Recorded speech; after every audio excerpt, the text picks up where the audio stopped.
હાલો નમસ્કાર સર, હું ફિરમરો કંપની તરફથી વાત કરું છું.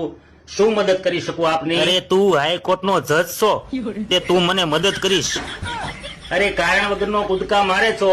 અરે કારણ બતાવ, શું પ્રોબ્લેમ આવે છે? અરે મેં 600 રૂપિયાનું રિચાર્જ કરાવ્યું છે, મારા ખાતામાં પાછા જમા કરાવી દે. અરે એક જ વાત ઉપર અટક્યો છો, કમસે કમ એ તો બતાવ. નેટવર્કમાં કોઈ પ્રોબ્લેમ છે? અરે મને તારાથી કોઈ પ્રોબ્લેમ નથી, મને ઓલી છોકરીથી પ્રોબ્લેમ છે. કઈ છોકરી?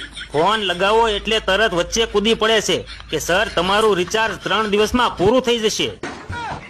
અરે સર, એ આપને રિચાર્જ બારામાં યાદ અપાવવા માટે બોલે છે. અરે હું મગજ વગરનો આદમી છું કે મારી યાદશક્તિ વહી ગઈ છે? ઈ શું મારી માસીની ભાણકી થાય છે તે મારી પાછળ પડી છે એ?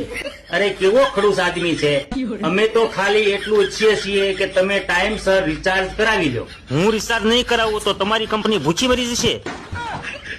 અરે તમે રિચાર્જ નહીં કરાવો તો સિમ કાર્ડ નું શું કરશો એ બતાવો. હું સિમ કાર્ડ નો શાકમાં વઘાર કરીને ખાઈ જઈશ. તને કઈ પ્રોબ્લેમ છે?